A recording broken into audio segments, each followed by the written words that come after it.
question is, what's the most important thing about a sales letter? What's the one thing you really got to nail in order to make it convert highly and be really successful? And to pick any one particular element is a drastic oversimplification of that question. It really wouldn't help you at all if I were to just pick one of the very important things and talk about it. So what I've done is chosen the three most important elements of a sales letter, an autoresponder series, a solo ad, a squeeze page, your bio, every public post you make about yourself, everything that can affect your entire marketing strategy and make it so easy. We're going to start with the hook. And there's been a lot of, I feel, complicating of the concept of a hook where it's really, really simple. So from now on, every time you think about a hook for your business or one of your letters or one of your other pieces of copy, I want you to literally think of a fishing line with a hook at the end. The hook is that which catches the fish. It's that one enticing thing that's going to make your prospect absorb the rest of your marketing material. So you have to decide, what is this scintillating tidbit? Think the cover of an Inquirer magazine, but less sleazy, right? But just that same level of intrigue, like, I have to read more about this. I have to watch this video. I have to know what this is about. So for a couple of examples, you can draw from your own personal story in order to find a hook. One sales letter that I did recently, we used the fact that my client used to sell items at flea markets, and he used to even sell urinals and toilets. So former urinal salesman, now one of the most sought after coaches online, responsible for helping thousands of people create their own at-home businesses. That's something that people are going to want to read more about, that intriguing turnaround, them being able to relate with the urinal salesman or just somebody who was doing something they did not want to be doing. Another place you can come up with a hook is by using some amazing, outstanding results of the product itself. A lot of people love using that as a hook because it's really benefit rich, and then it forces people to keep reading. If you look at some of Don Wilson's results with FB ads cracked and people are just bringing in these insane life-changing amounts of money, that in itself is of a hook. If you are fortunate enough to have incredible stats, or even stats much less incredible than that, but still life-changing and significant, starting to make $1,000 a month from home, you can use that and massage it and punch up the language as a basis for your hook. The second most important element of all of your branding material is your USP. That's your unique selling proposition. And while the hook can be more about you and an interesting story or results without detailing exactly how, your USP is that unique thing about your product. And it really should be easy for you to know your USP, because that should be the reason that you created the product in the first place. You saw this hole in the market, you knew something needed to be fulfilled, and so you created this product to fill this hole. That's what's unique about it. No other product was filling that hole. What I want you to do is, before you start ever writing any piece of copy or anything about yourself or your product, you take a piece of paper, you write one hook, and you write a couple of ideas for your hook, or if you have one that you already are completely in love with, then you write that down. You do the same thing with your USP, and you do the same thing with the third most important element of all of this stuff that I'm going to tell you about in a second. You keep that piece of paper with you whenever you're about to write anything, and you look back to that, and that's going to be able to so easily inspire every single thing you write, every question you answer. The third most important thing about all of your marketing materials, and this one is more specific to sales letters and anything direct response where you immediately want somebody to sign up, buy a product, order a service, what have you, is your offer. An irresistible offer is irresistible. So you have to nail down whatever you can do to make your offer, if you will permit me one cliche, is make it a no-brainer offer. That can be through your pricing. You can use urgency, scarcity, and rarity elements in order to make this an irresistible offer. I have to have it right now, or it's going to go away, or the price is going to go up, or I'm going to miss out on these bonuses.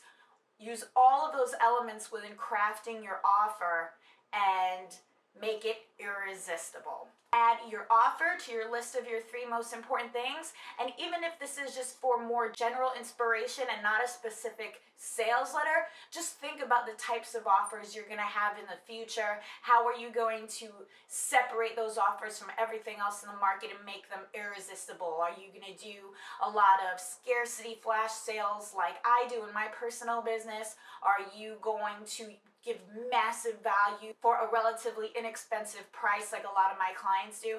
There are just so many ways to leverage your offers and make them irresistible, and I gotta have this thing right now.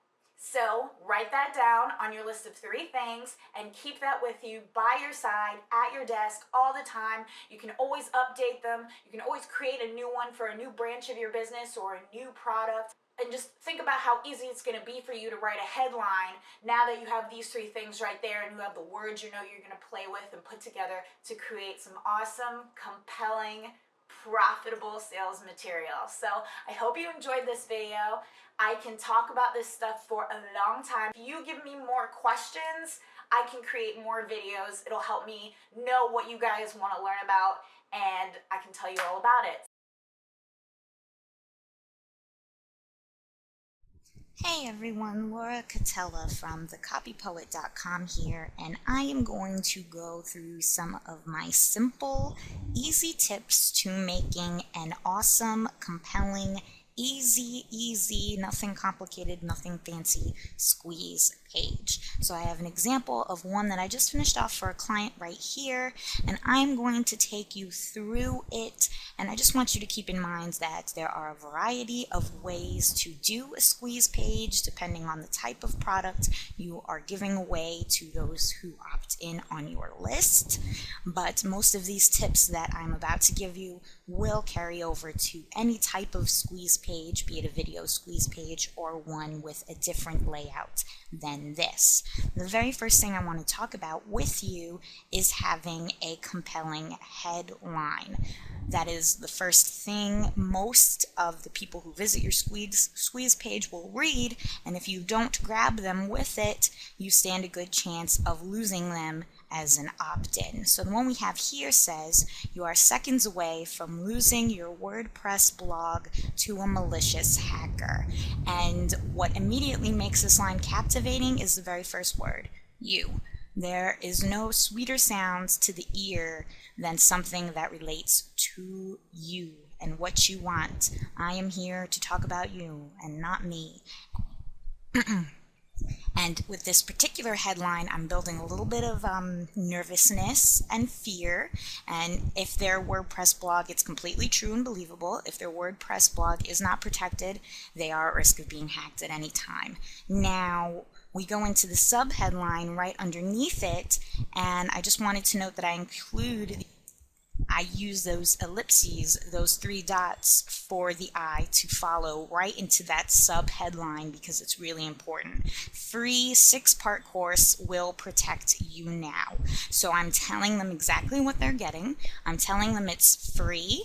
I'm telling them it's in 6 parts. So, gosh, that's a lot of stuff for free, right? Sounds pretty good. And I'm telling them what it's going to do for them. Will protect you. Okay? You could say will protect your blog, will protect your site, but I like keeping it you because the end result is that this course will protect them and their important business investments like their websites. Now, the second part of the squeeze page I want you to think about is where your eye goes when you look at it. Now, even though I have a lot of text here on the left-hand side, my eye, after reading the headline, does not go there. My eye goes over here to the right, and yours probably did as well. I have this text bigger, it's in red, and it's more compelling and matched with a graphic. Want a worthwhile investment for free? That is a no-brainer yes question. No one in their right mind would answer no to that question. So that's the direction I'm leading them in with asking that. And then I show them the graphic image of what they're going to get. And again, this image has a lot of perceived value because they see they're getting both videos and newsletters. And then right underneath that, tell me where to send your totally free 6-part WordPress security course and the opt-in form. So based on this right-hand side of the page alone, there is a large percentage of people who would opt in right then and there. But for those who are a little bit more left-brained, which is to say they want to know a bit more of the details about everything, their eyes will come over here to the left side of the page, which gives them a bit more information about what exactly they'll get. So I say, in these videos and newsletters, you'll discover exactly. So again, I'm saying videos and newsletters. They're getting a lot of stuff, and I'm going to, in a compelling fashion, show them exactly what they're going to get. There's 6 parts, and so I have 6 bullets, one for each part. Stupidly simple first step you must take to protect your site. Miss this and you will regret it big time. So I'm making clear that it's easy, that you need to do it to protect your site, and with this parenthetical phrase, I'm including the end result if they don't get my product. You always want to remind them of the end result, the end benefit of them having your product, be it to save them time, money, stress, to make them money, to free up more time for them, or the end result if they don't get your product. So the reason they will regret it if they don't get on your opt-in list right now. Easy stuff alert, free plugins that will protect your site for you. Again, another service statement, what it'll do for them, and then automatically that end benefit of saved time and stress. What hackers steal that you're probably leaving on the table for them just builds a little bit of curiosity. It's like, well, what is available? What am I doing? And how to hide it now. Again, what you'll get. Newbie-friendly way to protect your back-end system files. Hackers touch these, your whole site is screwed. So again, there's a little bit of punchy language. If you're not entirely comfortable with that style, don't use it. It's very much my style because it keeps eyes glued to the page, makes you look no nonsense, and it keeps people interested in what you have to say. So you'll see throughout everything I do, there's lots of punchy talk. Tired of seeing a new comment, then realize it's stupid spam? This one silly trick will rid you of spam comments for good. So we've got the very end benefit, you'll be rid of spam, and with the very first part of this, I'm creating an image for my readers. I'm painting the picture. They get a new comment, maybe they get a notification in their email box, they think, cool, I've got a new comment, and then they see it's a spam comment. They immediately feel that frustration, they're familiar with it, so I draw it out and I paint the picture, and then I tell them that's going to change. You're not going to face that frustration anymore. Last bullet, outsmart the hackers. This critical step will make your site unhackable. End result. No spam takeover, and now I'm further detailing that end result so they can get the clear picture. What does unhackable mean? No spam takeover, no loss of sales, and no deletion of all your hard work. Notice how that is my last bullet, and that really explicitly says what all of these steps are going to do for them. Their hard work will be safe. So for those who like to read through those bullets and get a clear sense of what exactly they're getting, they would read through here, and then they would go over here to your opt-in form, which my client's going to pop in, and they would sign up to be on his list. And at the very bottom, I thank them for their business. Of course, this page is short and to the point.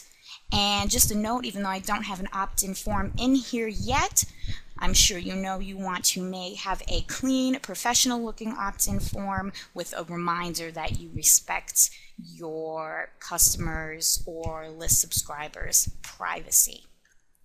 And now let's quickly go over some of the main tips. So just to summarize some of the main things we talked about, make sure to always include an attention-grabbing headline for the obvious reasons you want to keep somebody interested in your page, And a couple of easy tips to do that are including words like you and how to, making sure you use punchy language like we mentioned earlier. Another thing you want to remember to do is consider the order people read, and a really good way to test that is on yourself. Have your squeeze page sit aside for a day or 2 days, really the longer the better, and then look at it with what I like to call fresh eyes and pay attention to the order that you look at things on the page, because it may not always be conventionally left to right, and then use that to order the things you want to tell your visitors in the most compelling way possible. Another important thing to include are service statements, things you will or your product will do for them. They don't want to hear about the work, your strategy is going to give them or anything like that. What will it do for them? Make sure that your product has a lot of high perceived value to it. If you're offering a video review course, consider getting it transcribed, so you could also offer PDFs and vice versa. The more stuff, the higher the value. As I mentioned earlier, be sure to use punchy, interesting language. That's just to be interesting, compelling, keep your readers on the page. And lastly, make sure you always include the end results, not the ultimate things your readers will receive from getting your product, or the things they will miss out on if they don't get your product, and the end reasons why they will regret not signing up to be on your list and getting whatever product you're offering on yours. I wanted to shoot a pretty quick and to the point video talking about the lead within a sales letter. You can use leads in places other than sales letters, and I think you'll get ideas as to how you can use them as I explain what a lead is and how to write a really effective lead. So I love opening up my sales letters with leads, and what the lead basically is a powerful reason or a number of reasons to keep your prospects or your traffic reading. So we start with something like, in this short presentation, in this video, in this letter, I'm going to reveal, and then everything that comes after that that you're going to reveal, that you're going to educate them about, myths that you're going to shatter. That is all in the lead. And I find that you can get really great examples of leads from letters in the prepper niche, the survivalist niche, or the self-preparedness niche. So if you look at something like Backyard Liberty, you can just Google that and find the sales letter for it. That's an outstanding lead. And just to pick that one apart a little bit, they basically start by saying there's a hushed conspiracy. Why is it hushed? Because it would generate hysteria. So they answer the question, why is it hushed? Only people who know the truth about this will survive and thrive, and I'm going to tell you all about it right within this presentation. Another really important thing that you can do with your lead is open up with specific fascinations. So things like, do you know why you should never grill meat in a crisis? Do you know why 99% of stockpiles are going to be raided or looted or seized by the government? I'm going to explain all of this to you and more right within this letter. So come up with specific, valuable tidbits, pieces of information that you can share, and tell them up front that you're going to be sharing this with them. This way you're authoritative, you're delivering value, in a way you're giving results and value in advance. And of course you're compelling people to keep reading by telling them, I'm going to share this amazing information with you that not a lot of people know about. So those are just examples of different types of things you can include within the lead. And by doing this, you're opening up all sorts of loops, right? You're starting something and you're going to finish it a little later, so you're opening up a loop. So the 3 types of loops you can open here are loops about revealing things that they don't already know but they want to know, and opening loops that confirm their beliefs. People are always going to want to absorb more of what you say when they know you're going to confirm one of their beliefs. So in thinking about the preparedness niche like we're doing, they say right off the bat in Backyard Liberty, there's a huge government conspiracy. It's being totally hushed up. That's what their market believes. So now the people who land on that page know they're going to have their beliefs confirmed. So they're going to be like, yes, like I knew it all along. I have to see more details about this. So think of the beliefs that your prospects have, but they don't have enough, it hasn't been proven yet.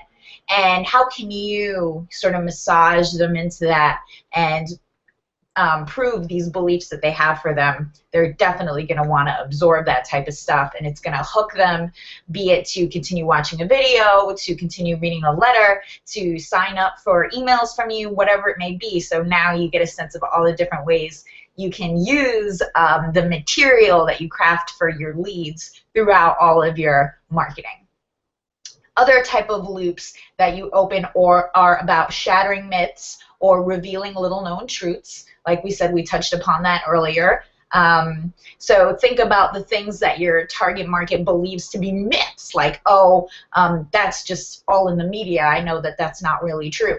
Tell them there's been a huge news story in the media about something or other, but it's a total fraud, and I'm going to explain why. Again, people are, who believe that it's a myth, they're going to want to absorb that material the exact same way we do with the first type of loops that we open up. And then the third are these authoritative, benefit-rich, results in advance type of loops, where I'm going to show you the one mistake 99% of people who believe they're prepared make that actually leaves them more vulnerable than ever, something like that. And of course, throughout all of these examples, you're using the specific words that your target market uses, you're familiar with the jargon, you're talking about things you know that they're interested in because you're an expert in this marketplace, and you infuse all of your copy with these really specific, hard-hitting words that relate to your market. So again, from now on, when you start off your sales letters, there's so many different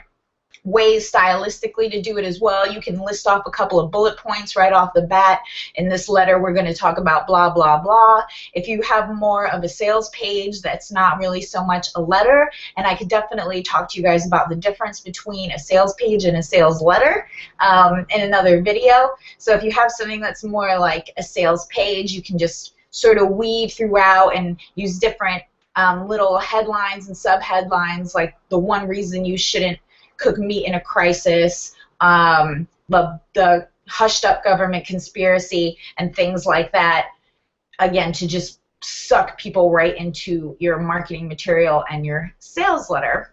So I think that was everything I had to quickly go through about leads and how they make your sales letters and anywhere you use them so much more powerful and compelling, and the reasons why. So I hope you enjoyed that. I did want to share a couple of updates.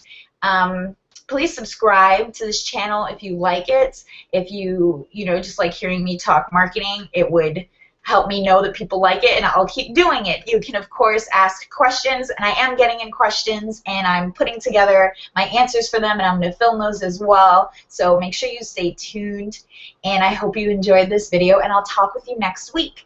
Bye!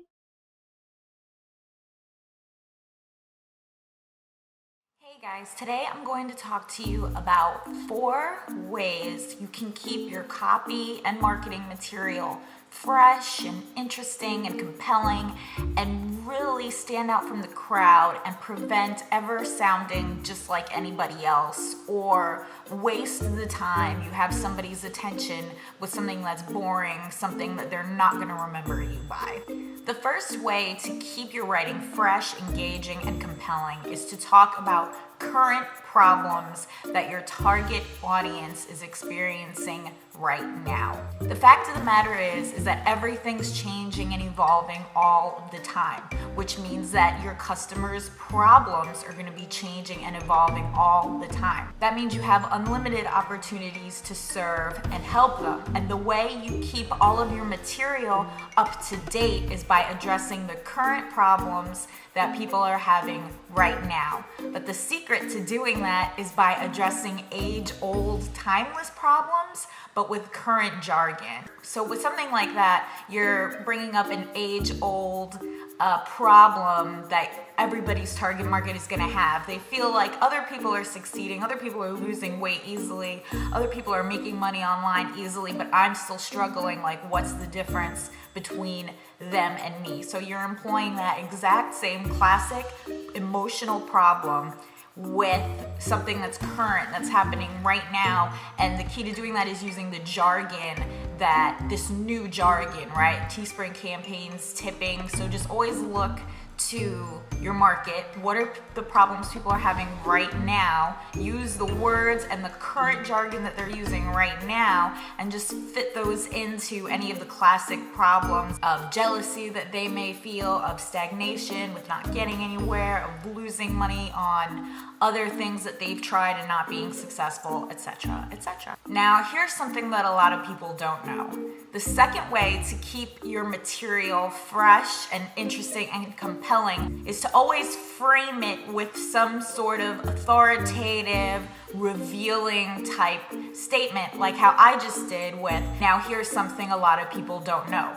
You can use this throughout your VSLs. You don't even need to put it in the text. You just need to be saying it in the script. You can use it on radio interviews. You can use it throughout your courses and your trainings and your webinars. You can use this everywhere to sub-communicate authority, right? Because you're not directly saying, oh, I'm an authority. You're saying, now here's something a lot of people don't know.